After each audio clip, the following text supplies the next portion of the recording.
प्रणाम दोस्तों। आज अपने अनुभव की इस श्रृंखला में मैं आपको जनपद चमोली के विकासखंड नारायणबगड़ में 2020 में एक आदमखोर सक्रिय हुआ था, आज उसका घटनाक्रम सुनाने जा रहा हूँ। किस प्रकार इस गुलदार ने बच्चों को किल किया और किस प्रकार इसको मेन धारा से हटाया गया, ये घटनाक्रम मैं आपको सुनाने जा रहा हूँ। दोस्तों, सबसे पहले नारायणबगड़ विकासखंड चमोली के 9 विकासखंडों में से एक विकासखंड है। ये विकासखंड गैरसैंण के ठीक पीछे है। जो हमारे पीछे जंगल दिख रहा है, इस जंगल के जस्ट पीछे नारायणबगड़ विकासखंड है। यानी जो गैरसैंण से जो भी रिज जंगलों की वो ऊपर हाइट तक पहुंचती है और उसके बाद वही रिज पल्ली तरफ डाउन में विकासखंड नारायणबगड़ तक लगी हुई है। यानी यदि जिस जगह पे मैं बैठा हूँ, यहाँ से जो एक हल्की सी रूट जा रही है, ये सीधे नारायणबगड़ के लिए से पहले आदमी इससे नारायणबगड़ पहुँच सकता है। और ये पुराने ज़माने का पैदल मार्ग है जिससे हम लोग नारायणबगड़ जाया करते थे। नारायणबगड़ और थराली विकासखंड, दोनों विकासखंड जो पिंडारी ग्लेशियर से निकलने वाली पिंडर नदी है, उस नदी के किनारे बसे हुए हैं। और इसके जो गांव हैं वो सारे ऊपर फैले हुए हैं। बहुत बड़े बड़े गांव इसमें हैं और बहुत बड़ा विकासखंड ही है। इस विकासखंड जहाँ इनका मुख्यालय है नारायणबगड़, नारायणबगड़ से 5 किलोमीटर पे मीन गदेरा और मीन गदेरा के लगभग 3 किलोमीटर पे एक हरमनी जगह है।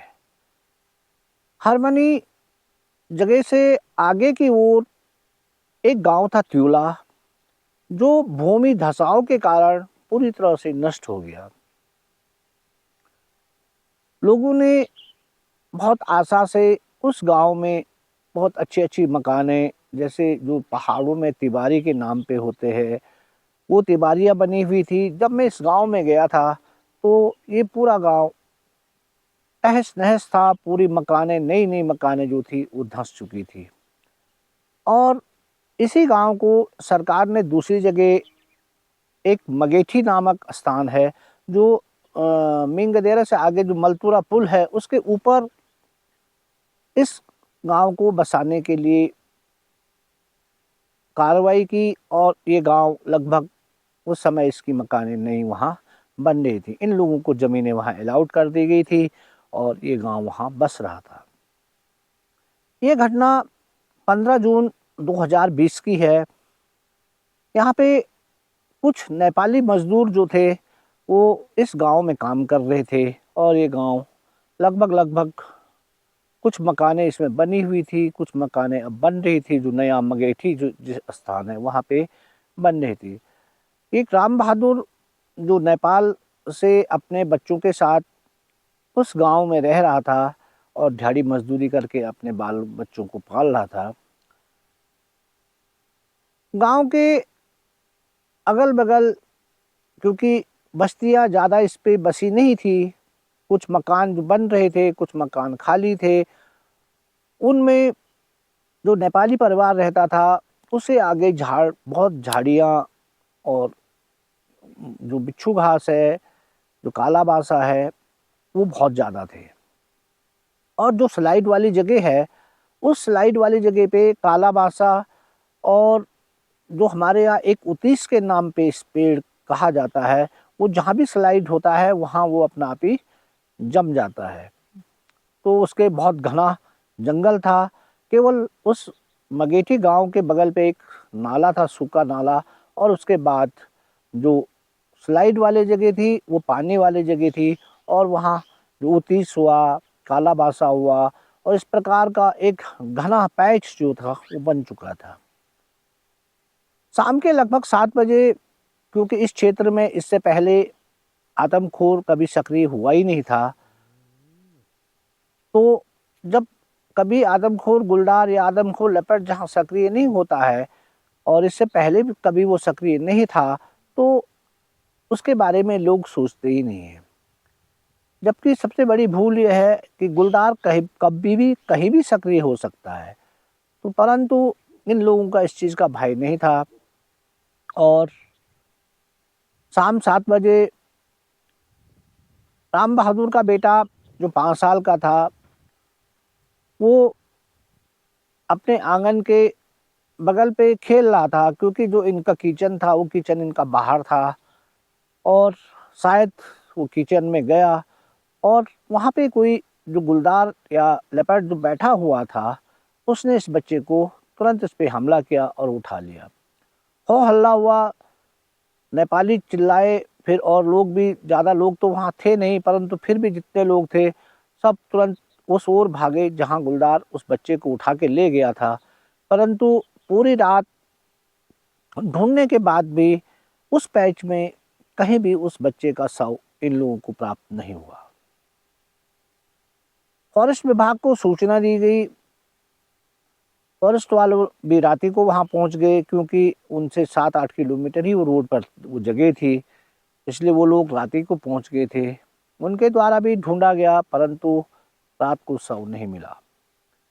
सुबह उस बच्चे की केवल कुछ अंग ही प्राप्त हो पाए, बाकी शायद लेपर्ड रात को उसको पूरा खा चुका था। और उसके बाद कागजी कार्रवाई करने के बाद इस बच्चे के अवशेषों को अंतिम संस्कार इसका कर दिया गया। उस एरिया पे अब एक भय स्टार्ट हो गया था कि यहाँ कोई आदमखोर सक्रिय हो गया है गुलदार। जबकि इस गुलदार को इससे पूर्व बहुत लोगों द्वारा देखा गया था, परंतु गुलदार सक्रिय न होने के कारण इन लोगों ने इस ओर ध्यान नहीं दिया था। अब एक साथ जब ये घटना स्टार्ट हुई, तो उसके बाद सबका ध्यान अब उन बीती बातों पे जा रहा था कि अरे यार, मेरे को उस दिन वहाँ पे दिखा था और मेरे को वहाँ दिखा था। फॉरेस्ट द्वारा यहाँ पे तुरंत पिंजरा लगा दिया गया और वाइल्ड लाइफ चीफ को इसको आदमखोर घोषित करने के लिए लिखा गया, परंतु वाइल्ड लाइफ चीफ द्वारा घोषित नहीं किया गया था। जब मैं इस क्षेत्र पे गया था, तो उस दिन मैंने जब इनको पूछा था कि पहली घटना कैसे हुई और क्या-क्या यहाँ पे हुआ, तो वो कह रहे थे कि लगभग जहाँ पे पिंजरा है, पिंजरे जो उनके घर से जो नाला था, नाले के ठीक सामने इन्होंने पिंजरा लगाया हुआ था। तो रात को जब वो लोग लाइट मार रहे थे, तो वो कह रहे थे कि वो गुलदार जो था 2-3 दिन तक लगातार वहाँ पे बैठा रहता था, और जब हम उस पे लाइट मारते थे टॉर्च जला के, तो उसकी आंखें, इतनी बड़ी-बड़ी आंखें दिख रही थी। परंतु वो गुलदार उस पिंजरे में नहीं गया और उसके बाद धीरे-धीरे लोग का जो भय था वो धीरे-धीरे कम होने लगा। 15 दिन लगभग इस घटना को हुए बीत चुके थे। इसके ऊपर जो बगेठी से यदि हम ऊपर चले, तो लगभग 2 किलोमीटर चलने के बाद जो गांव पड़ता है वो है गैरबारम। और गैरबारम के लिए यदि हम कुलसारी से एक सड़क जो जाती है, वो धारबारम, गैरबारम, नापतोल होते हुए रई जो लास्ट गांव यहाँ का है वहाँ तक जाती है, और उसके बाद पूरा जंगल वाला एरिया स्टार्ट हो जाता है और रोड यहीं पे समाप्त हो जाती है। तो जो गैरबारम था, उसके ऊपर जो गांव थे, वो गांव पूरे जंगलों पे बसे हुए हैं। वहाँ पूरा बांज, बुरांस इस प्रकार के जंगल हैं, और अधिकतर लोग जो है वो खेती करते हैं। रोड के नीचे जो लोग बसे हुए थे, वहाँ से 2 किलोमीटर नीचे मगेठी था, और बीच में भी छुट-पुट मकानें कहीं-कहीं बनी हुई थी। गैरबारम में वीरेंद्र सिंह नेगी का एक परिवार रहता था। उनकी धर्मपत्नी मधु व 3 बच्चे। सबसे बड़ी बेटी दृष्टि, जो कोविड के टाइम पे कक्षा 5 में पढ़ती थी और वर्तमान में वीरेंद्र सिंह नेगी जी जो थे वो उस समय ग्राम प्रधान के पद पे भी कार्यरत थे। दोस्तों, सृष्टि पढ़ने में बहुत बढ़िया थी, इसलिए अपनी बेटी को पढ़ाने के लिए, क्योंकि प्राथमिक विद्यालय जो गौर बारम था उसमें केवल एक ही अध्यापक थे, तो प्रधान जी भी अक्सर विद्यालय जाया करते थे और बच्चों को वहाँ पे 1 या 2 घंटा पढ़ाया करते थे ताकि उनकी बच्ची भी पढ़ सके। और उस समय उसने जो था नवोदय, जो जवाहर नवोदय के लिए जो टेस्ट होता है उसके लिए अप्लाई किया था, आवेदन किया था, इसलिए प्रधान जी भी अक्सर विद्यालय जाकर बच्चों को पढ़ाया करते थे। बेटी पढ़ने में बहुत बढ़िया थी। दोस्तों, 30 तारीख जून की बात है। विद्यालयों में अवकाश था, धान की फसल की गुड़ाई हो रही थी और यहाँ जो पहले आदमखोर गुलदार सक्रिय हुआ था, लगभग लोग उसे भूल चुके थे। प्रधान जी की जो जमीन थी वो गौर बारम जो है वो एक रोड के बैंड के बीच में बसा हुआ है और जब बैंड काट के सड़क ऊपर आती है तो उसके ऊपर जो पहले इनकी छानियाँ रही होंगी कभी, वर्तमान में वहाँ पर कुछ परिवार जो थे वो अस्थायी रूप से रह रहे थे और बाकी इनकी गौशालाएँ थी। गांव के लोग शाम और सुबह गौशालाओं में गाय भैंसों को दूहने, उनको चारा पत्ती डालने के लिए वहाँ जाते थे और अक्सर इनकी जो खेती थी, खेती भी इन्होंने वहाँ आबाद की हुई थी। इनकी पत्नी मधु उस दिन अपने जो खेत हैं उनकी गुड़ाई के लिए हरिढौंड नामक स्थान पे गई थी। ये जो जगह थी ये हरिढौंड के नाम पे जानी जाती थी। ये एक तोक था इनका। लगभग 3:30 बज चुके थे। खाना खाने के बाद मधु अपने खेत में गुड़ाई कर रही थी। जून में गर्मी अधिक होने के कारण उसे प्यास लगी और उसने अपनी बेटी दृष्टि से पानी लेकर आने के लिए कहा। दृष्टि अपने घर से आई और हरिढौंड में जो उनके वहाँ पे जो परिवार थे उनसे उसने बर्तन मांगा और स्टैंड पोस्ट से पानी भर के वो अपनी मम्मी को देने के लिए उस ओर चली। जहाँ पे उसकी मम्मी धान की गुड़ाई कर रही थी, वह जगह चारों ओर से जितना पैच बीच का खेतों का था, बाकी ऊपर की ओर जंगल था, नीचे की ओर भी बांस का एक घना पैच था और एक जो सूखा नाला वहाँ से स्टार्ट होता था, वो उस हरिढौंड के जो पानी बरसात में आता होगा वो नीचे उससे जाता था। वहाँ बहुत घना जो था बांस का पैच था। दृष्टि पानी का लोटा हाथ में लिए हुए सीधे रास्ते से उन खेतों पे पहुंची तो उसकी मम्मी, क्योंकि पहाड़ में सीढ़ी नुमा खेत होते हैं, लगभग 3 खेत उससे ऊपर थी, तो खेतों से ही रास्ता ऊपर की ओर चढ़ता है। दृष्टि एक खेत को पार करके उसमें पहुंची। अब वो दूसरे खेत को पार करने के बाद अपनी मम्मी के पास पहुंच रही थी। मम्मी उसको नीचे से आता हुआ देख रही थी, क्योंकि जो उस समय कोई ऐसी कितनी बड़ी खड़ी फसल नहीं थी कि दृष्टि न दिखे। दृष्टि उसके सामने थी, लगभग दृष्टि उससे 50 गज दूर होगी।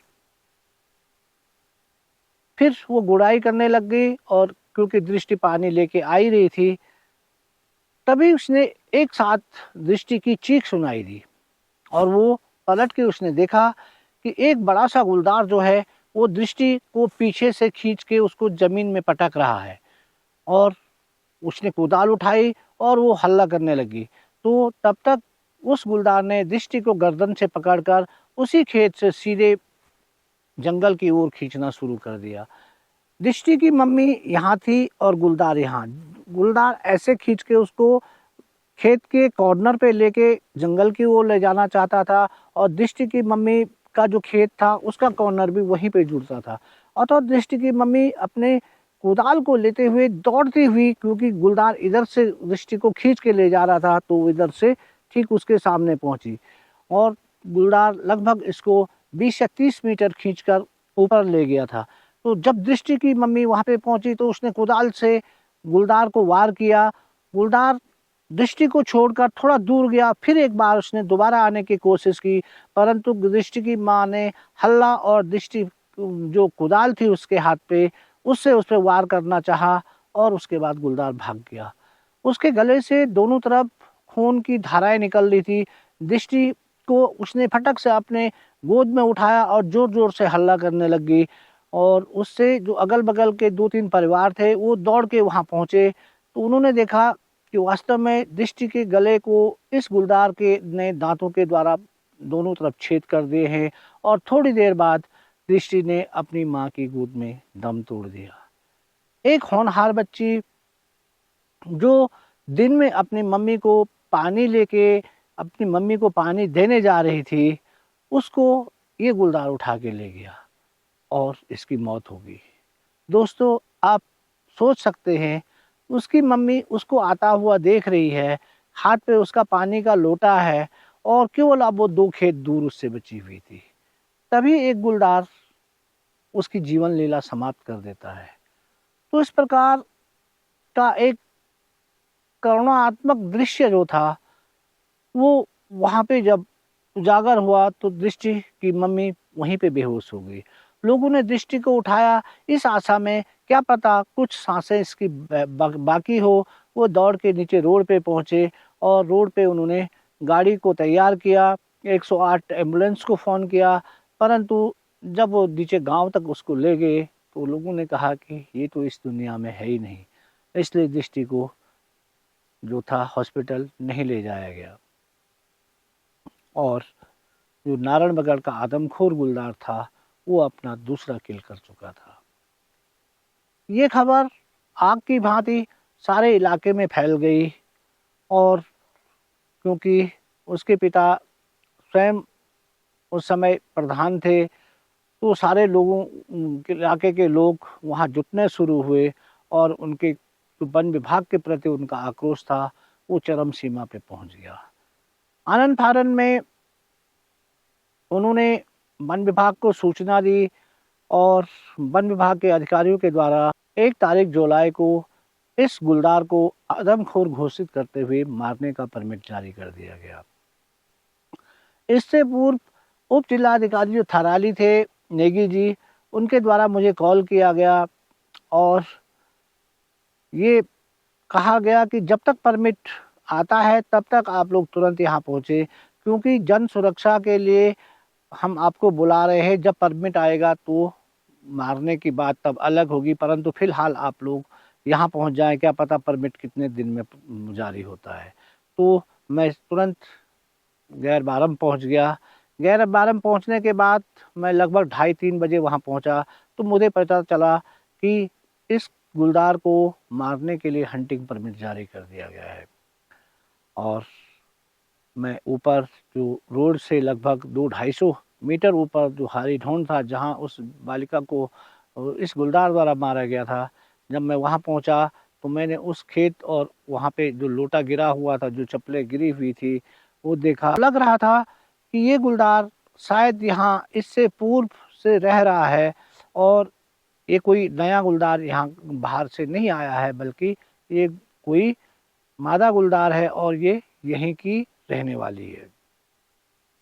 हो सकता है जब इसने उस बच्चे का नीचे जो नेपाली बच्चे का किल किया, उसके बाद ये आदमखोर हो गई, और इसको भोजन प्राप्त न होने के कारण ये आदमखोर हो सकती है। गांव वालों से पूछने से हमें पता चला कि ये इस हरिढौन के ऊपर जो एक रिज थी, उस रिज पे दिखाई देता है, और हरिढौन से एक जो कच्ची पैदल मार्ग है जो देवपुरी तक जाता है, और इस पे बीच में एक नेपाली की, जो किसी की गौशाला थी, उस पे कोई नेपाली रह रहे थे, और अक्सर उनके घर के अगल-बगल और उसके नीचे जो त्यूला गाँव है, इसकी जो रिज है, जो चट्टान है, इस पर अक्सर दिखाई देता है।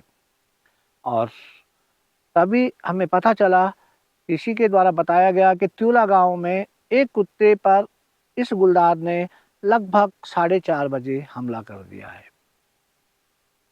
तो मैं वहाँ से निकला, मैं त्यूला जा ही रहा था, तब तक जॉय वकील भी वहाँ पहुँच गए। तो एक से भले दो, फिर हम दोनों आदमी वहाँ पहुँचे, तो हमने देखा कि इस गुलदार द्वारा जो बंजर घर थे, बंजर घरों के बगल पे कोई महिला खेत में गुड़ाई कर रही थी, और उसके साथ ही कुत्ता था, और इस गुलदार द्वारा इस कुत्ते को वहीं पे पकड़ लिया गया, उसी के सामने। परंतु उस महिला द्वारा हल्ला करने के बाद इसके द्वारा कुत्ते को छोड़ दिया गया। जॉय और मेरे द्वारा एक निर्णय लिया गया कि जॉय वकील इस कुत्ते को इसी जो जगह है, उस जगह पे बांध लेंगे, और हम लोग रात को सर्च करेंगे। और जॉय वकील उस कुत्ते को चैन से बांधकर एक कमरे का दरवाज़ा, जो बंजर घर थे उनके कमरों में बैठ गए। लगभग 11 बजे तक ये लोग बैठे रहे, परंतु गुलदार नहीं आया, और हम सर्चिंग करते रहे, परंतु हमें भी कहीं गुलदार नहीं दिखा। उसके बाद रात को हमारे रहने का कोई ठिकाना था नहीं, इसलिए किसी की जो गौशाला थी, उसके दुमंजल में नीचे उसके गाय-भैंस थे, और ऊपर जो दुमंजले का जो कमरा था, उस कमरे में ज़मीन में दरी-हरी बिछाकर हमको रात के रहने के लिए व्यवस्था कर दी गई, और हम लोग रात को वहीं रहे। सुबह उठ के हम लोगों ने फिर उसके गुलदार के आने-जाने के रास्तों को चेक किया, और उसके बाद सबसे पहले हमारे पास ये था कि सबसे पहले हम कोई कैंप या रहने की जगह बनाएँ।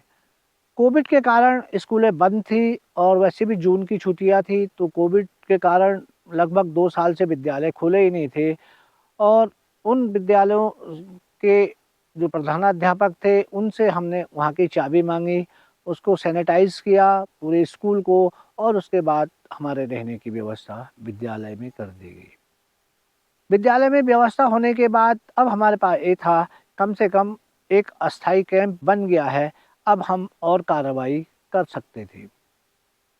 दोस्तों, क्योंकि कैंप होने के बाद इस जो परमिट इस समय हमको हुआ था, इसमें मेरे बेटे अजय का भी नाम था, और वो भी 2 तारीख को कैरबारम पहुँच गया।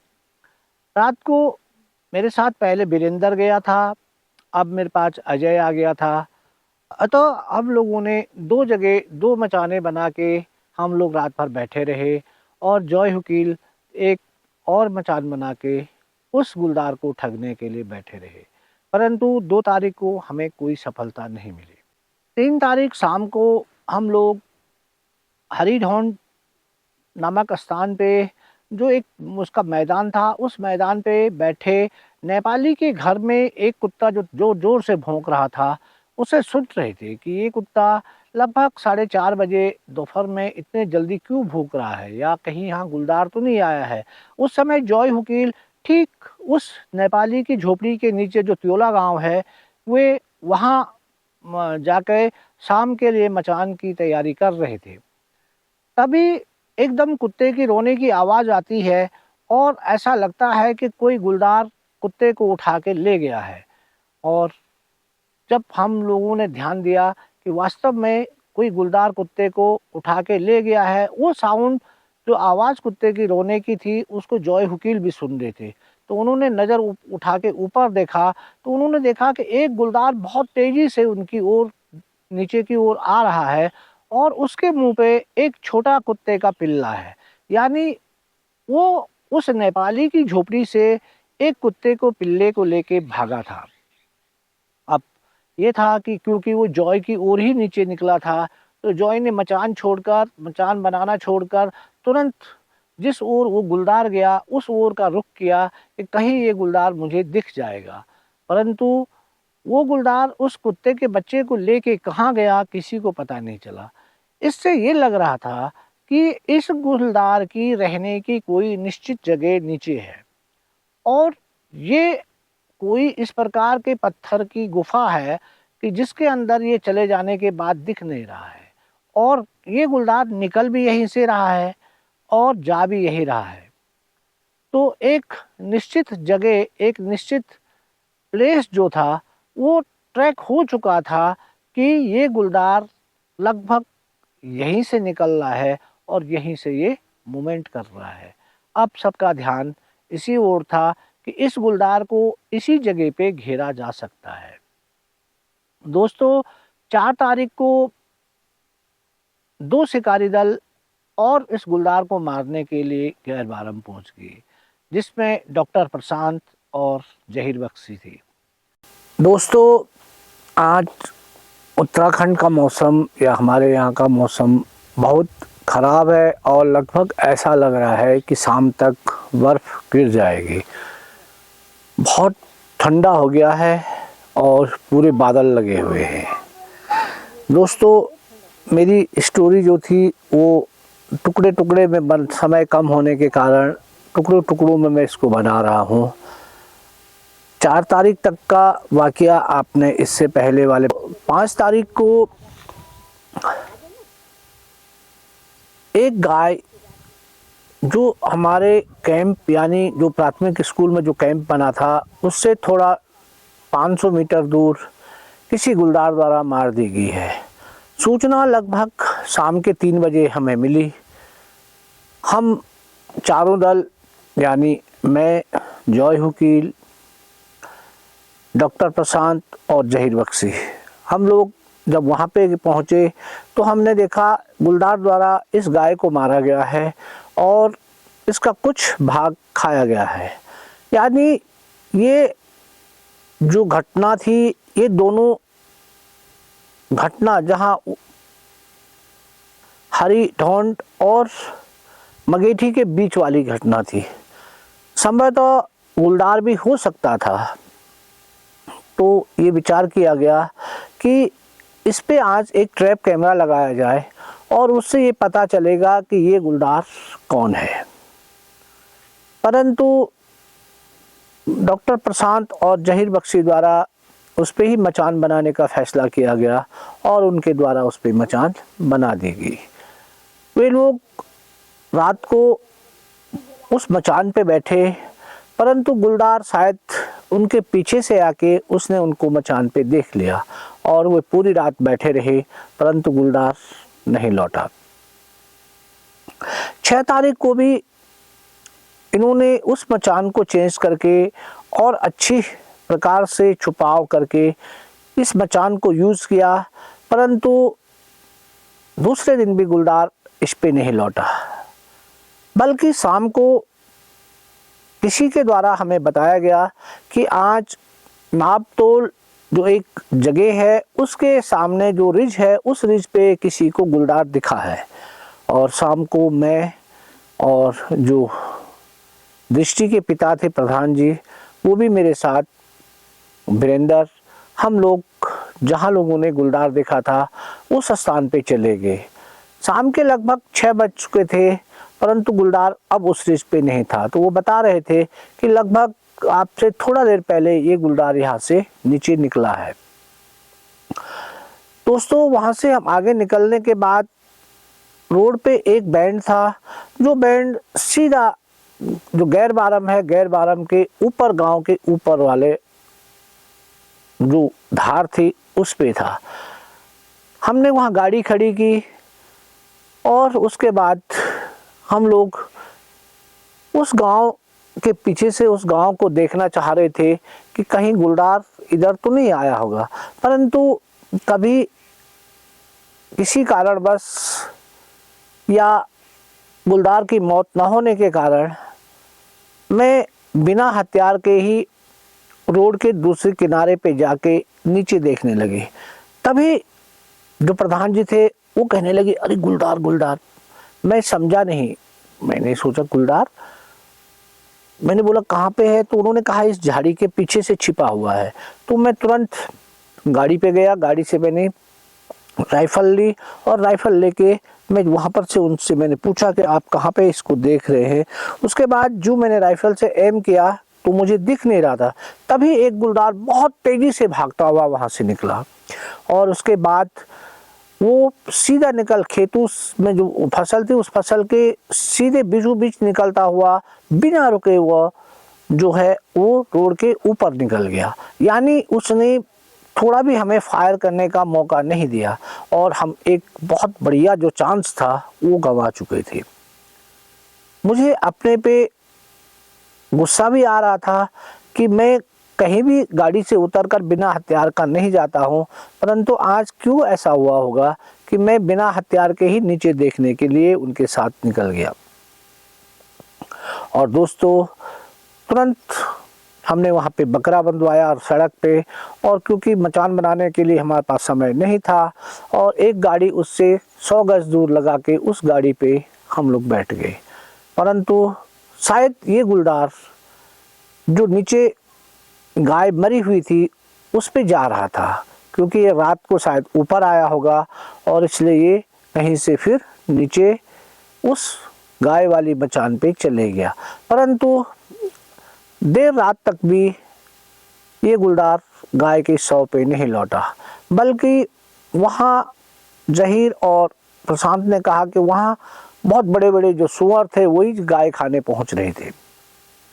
और उसके बाद दोस्तों दूसरे दिन जॉय वकील ने इन दोनों शिकारियों को बहुत भला बुरा कहा कि सीनियर आदमी थे, हमने कह दिया था इस गाय पे मत बैठो, एक दिन कैमरा लगेगा, उसके बाद इससे आराम से इस पे मचान बनाएंगे, और आप लोगों ने बहुत जल्दीबाजी कर दी। इससे दूसरे शिकारी का मनोबल टूट गया और दोस्तों 7 तारीख को जहीर और प्रशांत वापस देहरादून चले गए। 7 तारीख को जॉय वकील कुलसारी से और गैर बारम तक सर्च करने का उन्होंने फैसला किया, और वे जब शाम को सर्चिंग उन्होंने शुरू की तो उन्हें एक गुलदार कुलसारी के ऊपर जो मंदिर है उस मंदिर पे बैठा हुआ दिखाई दिया। उसके बाद जो इनकी गाड़ी ऊपर आई तो गुलदार ऊपर वाले बैंड पे इनको दिखा, परंतु फायर करने का चांस न देने के कारण ये गुलदार वहाँ से निकल गया। परंतु शायद लग रहा था कि ये गुलदार आदमखोर नहीं था, क्योंकि इसके बीच में जो गधेरा था, जो नाला था, वो गैर बारम और इस पोर्शन को 2 भागों में बांटता है। हमारे द्वारा ऊपर वाले जो रास्ता था जो देवपुरी तक पहुँचता था हरी ढौंड से, उस पे सर्च किया गया, परंतु हमें भी कोई सफलता नहीं मिली। बशर्ते उस रास्ते पे इस गुलदार के चलने के बहुत सारे निशान दिखाई दे रहे थे। यानी ये गुलदार कभी जो नीचे गांव जो टूटा हुआ था त्यूरा, और ऊपर जहां नेपाली की झोपड़ी थी उसके नीचे, और इस रास्ते को ये गुलदार अपने यूज में ले रहा था, इसका प्रयोग ये कर रहा था। अतः इसके ऊपर वाले पोर्शन पे ज़्यादा चांस लग रहे थे कि ये गुलदार यहाँ दिख सकता है। एक सोचने वाली बात ये भी हो रही थी कि ये गुलदार बहुत बड़ा एरिया नहीं ले रहा है, कहीं ऐसा तो नहीं कि ये एक फीमेल गुलदार है और इसके कहीं किसी गुफा में बच्चे हैं। ये भी संभावनाएं लग रही थी, क्योंकि किसी गुलदार द्वारा एक निश्चित एरिया को ही कवर करना, जबकि वो बहुत छोटा एरिया है, उसी पे रहना, ये संकेत दे रहे थे कि हो सकता है कि ये गुलदार मादा गुलदार हो और इसके बच्चे हों, और उन बच्चों को दूध के लिए ही इसने आदमी के या मनुष्यों के बच्चों का शिकार किया है। 9 तारीख को दोस्तों रई जो एक यहाँ से जहाँ तक अंतिम रोड जाती थी, वहाँ हमें सूचना मिली कि एक बैल को किसी गुलदार द्वारा मारा गया है। दिन में हम लोग वहाँ पहुँचे और वहाँ उस प्लेस पे पहुँचने के बाद हमने देखा कि ये जो बैल है वो गांव के ऊपर मारा गया है, और क्योंकि ये पूरा वहाँ से खाकर खेत तक लगा हुआ जंगल है, बहुत विस्तृत जंगल है, तो यहाँ कोई अन्य लेपर्ड हो सकता है, क्योंकि जंगली एरिया है और बैल भी बड़ा है।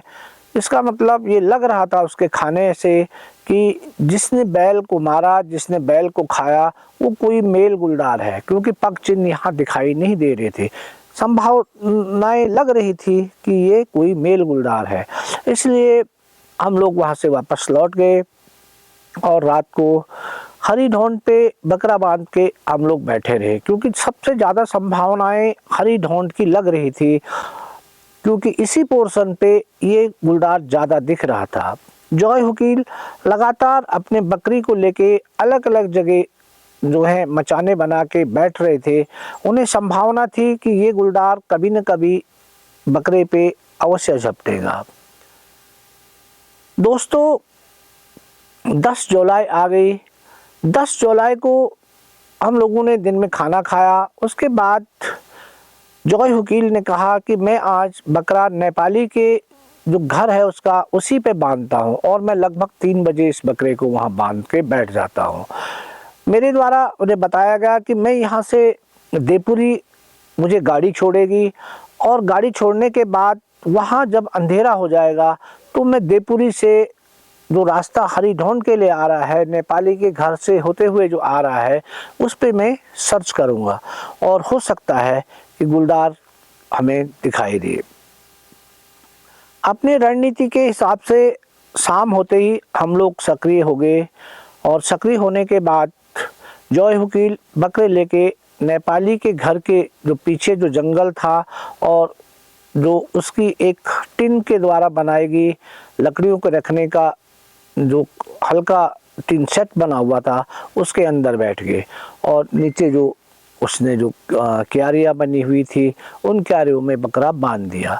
नेपाली के घर में एक संभावना और ज़्यादा थी, क्योंकि उसके पास जो कुत्ता था उसके बच्चे को ये गुलदार उठा के ले गया था दिन में, और फिर भी एक कुत्ता उसके पास और था, क्योंकि जहाँ से गुलदार को भोजन प्राप्त होता है संभवतः वो वहाँ 1 या 2 बार जरूर प्रयोग करता है, ट्राई करता है। इन्हीं संभावनाओं की आशा पे जॉय वकील वहाँ बैठ गए और मेरा था कि जो इस रूट पे ये गुलदार चल रहा है, इस पैदल मार्ग का जो प्रयोग कर रहा है, इस पे क्या पता रात को ये गुलदार शाम के समय किसी मोमेंट पे हमें दिखे, क्योंकि इसके आगे एक जो हारमनी के ऊपर वाला गांव है देवपुरी से इधर, वहाँ 2-3 बस्तियां हैं। वो भी बता रहे थे कि हमारे कुत्ते को पहले गुलदार ले गया था और परसों हमारे द्वारा इस गुलदार को यहाँ देखा गया था। तो संभावनाएं थी कि ये गुलदार शायद हमें यहाँ अवश्य मिलेगा। 8 बज रहे थे और जॉय वकील अपने बकरे के साथ चुपचाप टिन सेट के पर बैठे हुए थे। जो नेपाली का कुत्ता था वो कुत्ता वही आंगन में उन्होंने बंधवा रखा था ताकि वो कुत्ता भौंकता रहे और उस कुत्ते के भौंकने से जो गुलदार है वो उस ओर नेपाली की झोपड़ी की ओर लौटे। एक सफल शिकारी की रणनीति काम कर गई। कुत्ते के भौंकने के साथ गुलदार नेपाली की झोपड़ी के अगल बगल पहुंच गया। जब उसने देखा कि जो क्यारियां है उस क्यारियों में एक बकरा भी बंधा हुआ है और वो आवाज कर रहा है। अभी अंधेरा नहीं हुआ था, परंतु गुलदार भूख के लालच में उसने तुरंत उस बकरे पे हमला कर दिया। वो बकरे को गले से दबाए खींचना चाहता था, परंतु बकरा बंधा होने के कारण वो उसे खींच नहीं पाया और जॉय वकील जो टिन सेट के अंदर थे उन्होंने उस गुलदार के सर का निशाना लिया और उसको हेडशॉट मार दिया। हेडशॉट लगते ही जो गुलदार के दांत थे वो उसी बकरे के गर्दन पे चिपके हुए रह गए और उन्होंने तुरंत मुझे फ़ोन किया कि रावत, गुलदार मारा गया है। और हम भी देवपुरी से, जो हमसे लगभग 500 मीटर दूर था, हम उस रास्ते वहाँ पहुँचे। तब तक और लोगों को भी फ़ोन करके वहाँ बुला लिया गया था और उसके बाद गुलदार को वहाँ से उठा के हरी ढूंढ लाया गया। वहाँ पे आर.ओ. चौहान जी, forest guard Mohan, forest guard Tiwari और बहुत सारे गांव के लोग, प्रधान जी, उनकी पत्नी, सारे लोग एकत्र हुए और उनकी पत्नी द्वारा उस गुलदार को देखकर बताया गया कि यही गुलदार है जो मेरी बेटी को जिसने शिकार बनाया। दोस्तों, दृष्टि को हम बचा नहीं पाए, परंतु उन्हें ये खुशी थी कि कम से कम अब हमारे गांव का कोई भी छोटा बच्चा इस गुलदार का शिकार नहीं बनेगा, क्योंकि बलिदान ही सबसे बड़ी चीज़ है। अपने बेटी का बलिदान देने के बाद वे लगातार हमारे रहने, खाने और जो भी हमें व्यवस्था चाहिए थी उसकी वो लगातार भरपाई कर रहे थे, उस चीज़ को वो पूरा कर रहे थे। इस प्रकार के इंसान को, जिसको अपनी लाडली बेटी जिसको गुलदार ने उठाया, उसका गम था, परंतु अपने गम को लोगों के लिए गम न बने, वे लगातार हमारी सहायता करते रहे। और इसमें forester Soni, forest guard Mohan, forest guard Tiwari और अन्य बहुत सारे लोगों ने अपना सहयोग दिया। आर.ओ. चौहान जी, सब ने अपना जितना योगदान होता था अपना योगदान दिया और इस गुलदार को वहीं स्कूल पे डॉक्टर बुला के इसका पोस्टमार्टम किया गया और वहीं पे इस गुलदार का अंतिम संस्कार किया गया। इसके अंतिम संस्कार में बहुत सारी लोग जो थे गांव के उसको देखने आए और उसके बाद जब तक उसका अंतिम संस्कार नहीं हुआ सारे लोग वहीं बैठे रहे। तो दोस्तों, ये था नारायणबगड़ के आदमखोर का अंत। आपको ये घटनाक्रम कैसा लगा कमेंट करके ज़रूर बताएं। वीडियो को लाइक करें, शेयर करें। शायद कुछ लोगों को वीडियोज़ पसंद नहीं आ रही होंगी क्योंकि घनसाली वाली वीडियोज़ बहुत लंबी हुई और वे कमेंट करके भी बता रहे थे कि ये सारी बोर करने वाली घटनाक्रम है, परंतु कोई भी बोर करने वाला घटनाक्रम नहीं होता है, क्योंकि लंबा खींचने के कारण कोई उसमें बोर हो जाता है, कोई उसमें अपने रेपुटेशन का या अपने उसको कम होने का, कोई घटना को छिपाने का, कोई घटना को उजागर करने के लिए हर प्रकार से दुखी था। कोई अपने गम में दुखी था, कोई अपने खुशी में। इस प्रकार का घटनाक्रम होता रहता है। ये तो संसार है, संसार में सब कुछ चलता रहता है। ठीक है दोस्तों, कैसा लगा आपको ये घटनाक्रम कमेंट करके ज़रूर बताएं। बहुत बहुत धन्यवाद।